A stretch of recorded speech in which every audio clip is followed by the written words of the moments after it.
जय श्री कृष्णा। आज के वीडियो में सुनिए श्री सत्यनारायण भगवान की व्रत कथा। तो बोलिए सत्यनारायण भगवान की जय। एक समय की बात है, नैमिषारण्य तीर्थ में सौनकादिक 88,000 ऋषियों ने श्री सूत जी से पूछा कि हे प्रभु, इस कलयुग में वेद विद्या रहित मनुष्यों को प्रभु भक्ति किस प्रकार मिल सकती है तथा उनका उद्धार कैसे होगा। हे मुनि श्रेष्ठ, ऐसा कोई तप बताइए जिससे थोड़े ही समय में पुण्य मिले और मनोवांछित फलों की प्राप्ति हो। इस प्रकार की कथा सुनने की हम इच्छा रखते हैं। सर्व शास्त्रों के ज्ञाता सूत जी बोले, हे वैष्णवों में श्रेष्ठ, आप सभी ने प्राणियों के हित की बात पूछी है, इसीलिए मैं एक श्रेष्ठ व्रत आप लोगों को बतलाऊंगा जिसे नारद जी ने लक्ष्मी नारायण जी से पूछा था। आप सभी उसे सावधान होकर सुनिए।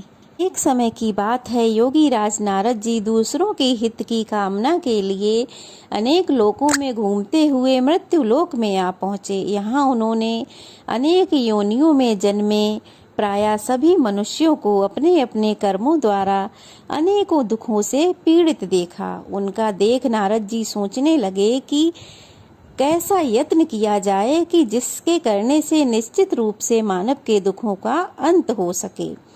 इसी विचार पर मनन करते हुए वह विष्णु लोक में जा पहुँचे। वहां वह देवों के देव श्री नारायण की स्तुति करने लगे, जो हाथों में शंख चक्र गदा और पद्म लिए थे तथा गले में वरमाला पहने हुए थे। नारद जी उनकी स्तुति करते हुए बोले कि हे भगवान, आप अत्यंत शक्ति से संपन्न हैं। मन तथा वाणी भी आपको नहीं पा सकती। आपका आदि मध्य तथा अंत नहीं है। निर्गुण स्वरूप सृष्टि के कारण भक्तों के दुख को दूर करने वाले हैं। आपको मेरा नमस्कार है। नारद जी की ऐसी स्तुति सुन भगवान विष्णु बोले, हे मुनि श्रेष्ठ, आपके मन में क्या बात है? आप किस कार्य के लिए पधारे हैं, उसे निसंकोच होकर कहिए। इस पर नारद जी बोले कि मृत्युलोक में अनेक योनियों में जन्मे मनुष्य अपने कर्मों के द्वारा अनेक दुखों से दुखी हो रहे हैं। हे नाथ, आप मुझ पर दया रखते हैं तो बताइए कि वो मनुष्य थोड़े ही प्रयास से अपने दुखों से कैसे छुटकारा पा सकते हैं। तब भगवान श्री हरि बोले, हे नारद जी, मनुष्यों की भलाई के लिए तुमने बहुत अच्छी बात पूछी है। जिसके करने से मनुष्य मोह से छूट जाता है, वह बात मैं तुमसे कहता हूँ, उसे ध्यान पूर्वक सुनो। स्वर्ग लोक व मृत्यु लोक दोनों में एक दुर्लभ उत्तम व्रत है जो पुण्य देने वाला है। आज मैं प्रेम बस वह तुमसे कहता हूँ। श्री सत्यनारायण भगवान का यह व्रत अच्छी तरह विधान पूर्वक करके मनुष्य तुरंत ही यहाँ सुख भोग कर मोक्ष को प्राप्त हो जाता है। श्री हरि के ऐसे वचन सुन नारद जी बोले कि उस व्रत का फल क्या है, उसका विधान क्या है, यह व्रत किसने किया था, इस व्रत को किस दिन करना चाहिए, सभी कुछ विस्तार पूर्वक से बताइए प्रभु। नारद जी की बात सुनकर श्री हरि बोले, दुख व शोक को दूर करने वाला, यह सभी स्थानों पर विजय दिलाने वाला है।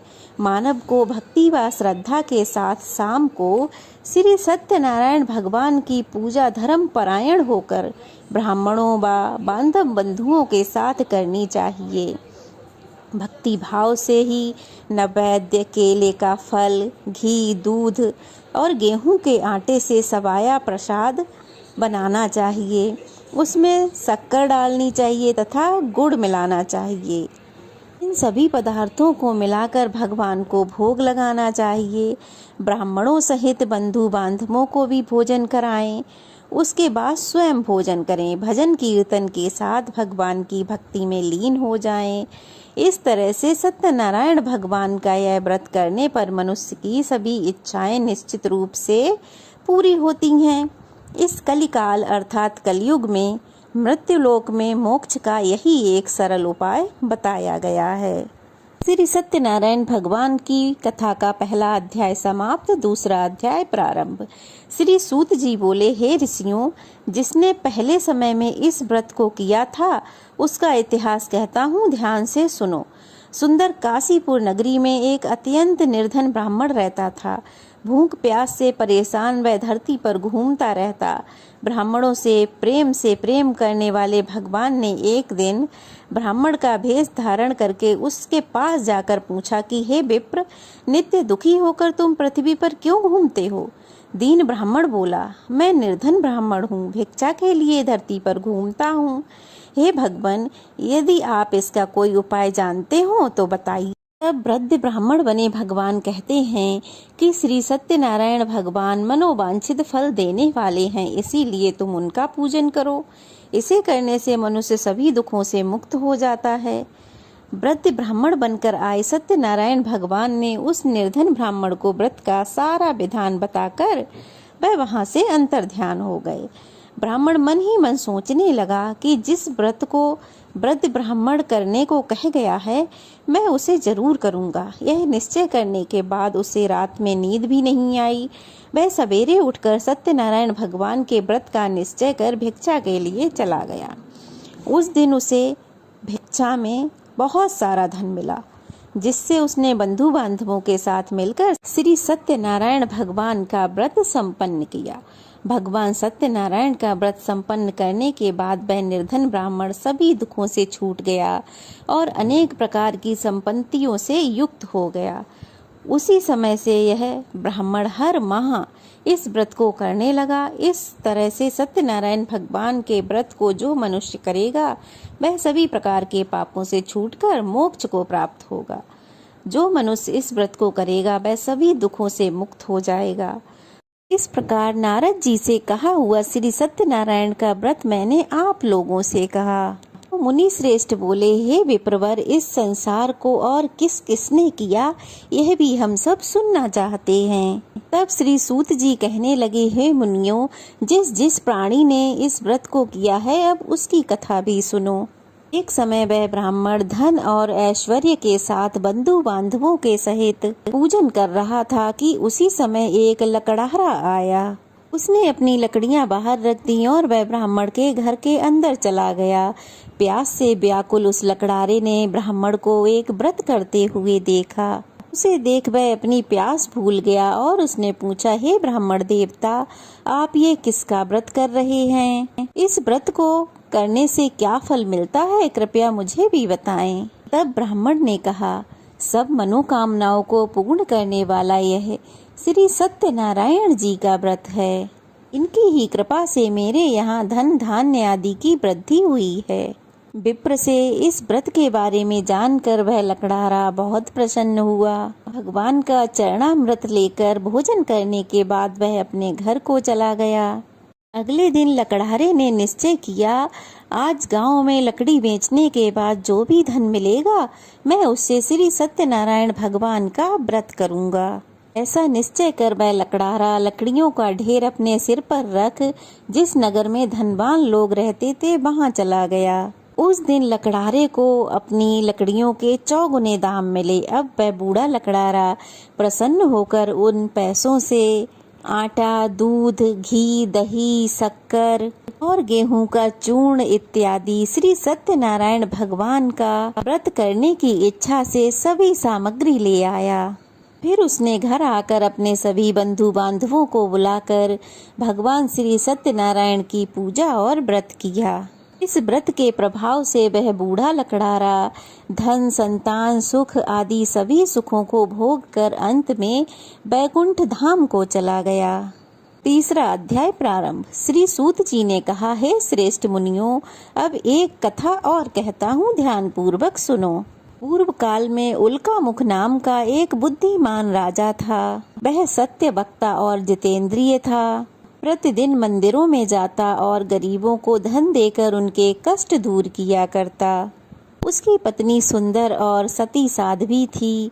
भद्रशिला नदी के तट पर उन दोनों ने श्री सत्यनारायण भगवान जी का व्रत किया। साधु नामक एक वैश्य राजा को व्रत करते देख उनसे पूछने लगा, हे राजन, भक्ति युक्त मन से आप यह क्या कर रहे हैं? मेरी सुनने की बड़ी इच्छा है। तब महाराज उल्कामुख ने कहा, हे साधु वैश्य, मैं अपने बंधु बांधवों के साथ संतान प्राप्ति के लिए श्री सत्यनारायण भगवान का व्रत कर रहा हूँ। वह साधु बोला, हे राजन, मुझे भी इसका विधि विधान बताइए, मैं भी यह व्रत करूँगा। मुझे कोई संतान नहीं है और मुझे विश्वास है कि इससे निश्चय ही मेरे यहाँ भी अवश्य संतान होगी। राजा से सब विधान सुन व्यापार से निवृत्त हो वह वैश्य खुशी खुशी अपने घर को आ गया। वैश्य ने अपनी पत्नी लीलावती से संतान देने वाला उस व्रत का समाचार सुनाया और निश्चय किया, जब हमारे यहाँ संतान होगी तब मैं भी इस व्रत को अवश्य करूँगा। साधु ने इस तरह के वचन अपनी पत्नी लीलावती से कहे। एक दिन लीलावती पति के साथ आनंदित हो सांसारिक धर्म में प्रवृत्त होकर सत्यनारायण भगवान की कृपा से गर्भवती हो गई। 10वें महीने में उसके गर्भ से एक सुंदर कन्या ने जन्म लिया। दिनों दिन वह कन्या ऐसे बढ़ने लगी जैसे शुक्ल पक्ष का चंद्रमा बढ़ता है।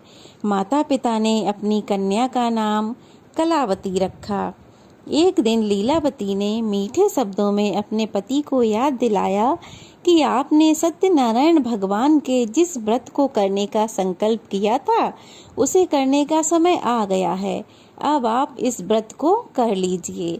साधु बोला, हे प्रिय, इस व्रत को मैं अपनी पुत्री के विवाह के समय पर करूँगा। इस प्रकार उसने अपनी पत्नी को आश्वासन दे दिया और वह नगर को चला गया। कलावती पिता के घर में रहकर बड़ी होने लगी। साधु ने एक बार नगर में अपनी कन्या को सखियों के साथ खेलते देखा तो उसे समझ आया, मेरी कन्या तो बड़ी हो गई है। उसने तुरंत ही दूत को बुलाया और कहा, मेरी कन्या के योग्य वर देख कर आओ। साधु की बात सुनकर दूत कंचन नगर में जा पहुंचा और वहां देखभाल कर लड़की के योग बाणिक पुत्र को ले आया। सुयोग लड़के को देखकर साधु ने बंधु बांधवों को बुलाकर अपनी पुत्री का विवाह करा दिया। लेकिन दुर्भाग्य की बात ये कि साधु ने अभी भी श्री सत्यनारायण भगवान का व्रत नहीं किया। इस पर श्री सत्यनारायण भगवान क्रोधित हो गए और श्राप दिया कि साधु को अत्यधिक दुख मिले। अपने कार्य में कुशल साधु बनिया जमाई को लेकर समुद्र के पास स्थित होकर रतन सागर नगर में आया। वहां जाकर वह दामाद ससुर दोनों मिलकर राजा चंद्रकेतु के नगर में व्यापार करने लगे। एक दिन भगवान सत्यनारायण की माया से एक चोर राजा का धन चुराकर भाग रहा था। उसने राजा के सिपाहियों को अपना पीछा करते देखा। उसने वह सब चुराया हुआ धन वहां रख दिया जहां साधु वैश्य अपने जमाई के साथ ठहरा हुआ था। राजा के सिपाहियों ने साधु वैश्य के पास जाकर राजा का धन पड़ा देखा तो वह ससुर जमाई को बंदी बनाकर प्रसन्नता के साथ राजा के पास ले आए और कहा कि हम उन दोनों चोरों को पकड़ लाए हैं, आगे आप कार्रवाई कीजिए राजा जी।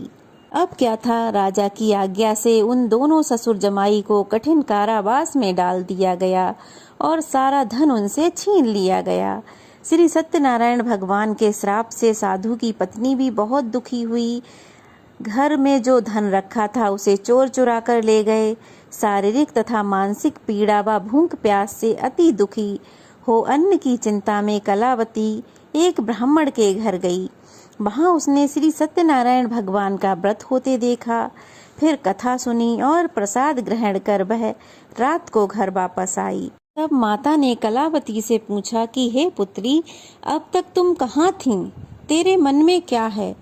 कलावती ने अपनी माता से कहा कि हे माता, मैंने एक ब्राह्मण के घर में श्री सत्यनारायण भगवान का व्रत देखा है। वहीं मैं कथा सुन रही थी और प्रसाद ग्रहण करके आई हूँ, इसीलिए देर हो गई। अपनी कन्या के वचन सुन लीलावती को भगवान सत्यनारायण के व्रत करने का याद आया तो उसने भी भगवान के व्रत और पूजन की तैयारी करने लगी। लीलावती ने परिवार में बंधु बांधवों सहित सत्यनारायण भगवान की पूजा की और उनसे वर मांगा कि मेरे पति तथा जमाई शीघ्र ही आ जाएं।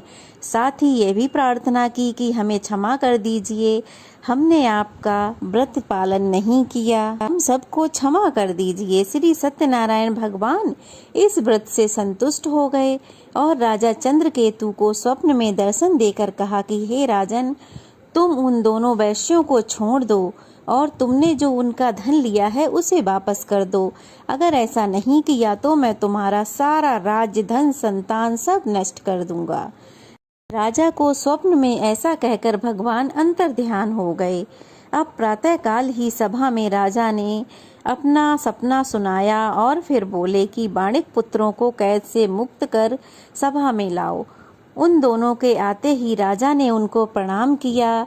राजा मीठी वाणी में बोला, हे महान भावों, भाग्यवश तुम्हें ऐसा कठिन दुख प्राप्त हुआ है, लेकिन अब तुम्हें ऐसा कोई भय नहीं है।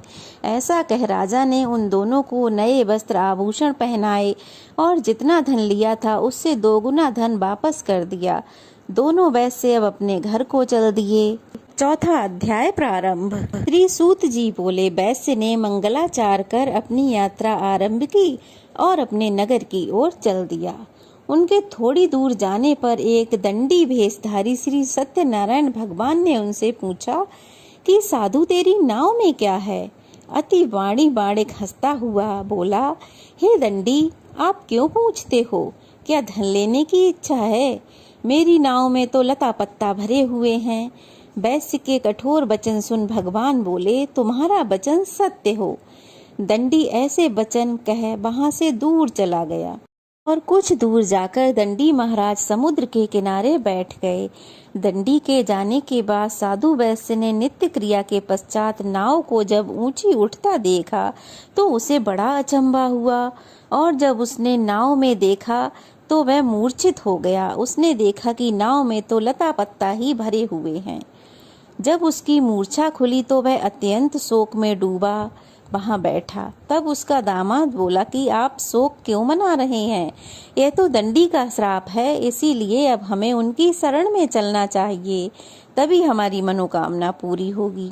दामाद की बात सुनकर वह दंडी के पास जा पहुँचे और अत्यंत भक्ति भाव होकर नमस्कार करके बोले, मैंने आपसे जो असत्य वचन कहे थे उनके लिए हमें क्षमा कर दीजिए। और ऐसा कहकर महान शोकातुर होकर रोने लगा। तब दंडी भगवान बोले, हे वाणिक पुत्र, मेरी आज्ञा से बार बार तुम्हें दुख प्राप्त हुआ है। तू मेरी पूजा से विमुख हुआ है। साधु बोला, हे भगवान, आपकी माया से ब्रह्मा आदि देवता भी आपके रूप को नहीं जानते, तो मैं अज्ञानी कैसे जान सकता हूँ? आप प्रसन्न होइए, मैं सामर्थ्य के अनुसार आपकी पूजा अवश्य करूँगा। आप मेरी रक्षा कीजिए और पहले के समान मेरी नौका में धन भर दीजिए। साधु वैश्य के भक्ति पूर्वक वचन सुनकर भगवान प्रसन्न हो गए और उसकी इच्छा अनुसार वरदान देकर अंतर्ध्यान हो गए। ससुर जमाई जब नाव पर आए तो नाव पहले की तरह ही धन से भरी हुई थी। फिर वहीं अपने अन्य साथियों के साथ उन्होंने सत्यनारायण भगवान का पूजन किया और फिर अपने नगर की ओर चल दिए। जब नगर के नजदीक पहुंचे तो दूत को घर पर खबर देने को भेज दिया। दूत साधु की पत्नी को प्रणाम कर कहता है कि मालिक अपने दामाद के साथ नगर के निकट आ गई हैं। दूत की बात सुन साधु की पत्नी लीलावती ने बड़े हर्ष के साथ सत्यनारायण भगवान का पूजन कर अपनी पुत्री कलावती से कहा कि मैं अपने पति के दर्शन को जाती हूँ, तू कार्य पूर्ण कर शीघ्र ही आ जाना। माता के ऐसे वचन सुन कलावती जल्दी जल्दी में प्रसाद छोड़कर अपने पति के पास चली गई। प्रसाद की अवज्ञा के कारण श्री सत्यनारायण भगवान रुष्ट हो गए और नाव सहित उसके पति को पानी में डुबो दिया। कलावती अपने पति को ना पाकर रोती हुई जमीन पर गिर गई। नौका को डूबा हुआ देख व कन्या को रोता देख साधु बहुत दुखी होकर बोला, हे प्रभु, मुझसे तथा मेरे परिवार से जो भूल हुई उसे क्षमा करें। साधु के दीन वचन सुनकर श्री सत्यनारायण भगवान प्रसन्न हुए और फिर आकाशवाणी हुई कि हे साधु, तेरी कन्या मेरा प्रसाद छोड़कर आई है, इसीलिए उसका पति अदृश्य हो गया है। यदि वह घर जाकर प्रसाद खाकर लौटती है तो इसे इसका पति अवश्य ही मिलेगा। ऐसी आकाशवाणी को सुनकर कलावती घर पहुंची और प्रसाद खाई। फिर उसके बाद आकर अपने पति के दर्शन किए। उसके बाद साधु अपने बंधु बांधवों सहित श्री सत्यनारायण भगवान का विधि विधान से पूजन करता है। इस लोक का सुख भोग कर अंत में वह स्वर्ग लोक को जाता है। श्री सत्यनारायण भगवान का 5वां अध्याय प्रारंभ। श्री सूत जी बोले, हे ऋषियों, मैं एक और कथा कहता हूँ, उसे भी ध्यान पूर्वक सुनो। प्रजा पालन में लीन एक तुंगध्वज नाम का राजा था। उसने भी भगवान का प्रसाद त्याग कर बहुत दुख सहन किए। एक बार वन में जाकर वन्य पशुओं को मारकर वह बड़ के पेड़ के नीचे बैठ गया। वहां उसने ग्वालों को भक्ति भाव से अपने बंधु बांधवों सहित श्री सत्यनारायण भगवान का पूजन करते देखा। अभिमान बस राजा ने उन्हें देखकर और ना तो वह पूजा स्थान पर गया, ना भगवान को नमस्कार किया। ग्वालों ने राजा को देखा तो ग्वालों ने राजा को प्रसाद दिया, लेकिन राजा ने वह प्रसाद नहीं खाया और प्रसाद को वहीं छोड़कर वह अपने नगर को चला गया। जब वह नगर में पहुंचा तो वहां सब कुछ तहस नहस हुआ पाया। वह शीघ्र ही समझ गया कि यह सब भगवान के प्रसाद की अवज्ञा करने के कारण हुआ है। अब वह तुरंत ही दोबारा उसी स्थान पर पहुंचा जहां ग्वाले सत्यनारायण भगवान का पूजन कर रहे थे, लेकिन उसे वहां कुछ नहीं मिला। वही प्रसाद रखा था जो राजा ने ग्रहण नहीं किया था। अब वहां पहुंचकर राजा ने वह प्रसाद खाया, सत्यनारायण भगवान की पूजा करी तो सत्यनारायण भगवान की कृपा से सब कुछ पहले जैसा हो गया। दीर्घ काल तक सुख भोगने के बाद मरणोपरांत वह राजा स्वर्ग लोक को प्राप्त हुआ। जो मनुष्य परम दुर्लभ इस व्रत को करेगा वह भगवान सत्यनारायण की अनुकंपा से धन धान्य से परिपूर्ण हो जाएगा, निर्धन धनी हो जाता है और भय मुक्त हो अपना जीवन जीता है। संतानहीन मनुष्यों को संतान का सुख मिलता है और सारे मनोरथ पूर्ण होने पर मानव अंत काल में बैकुंठ धाम को जाता है।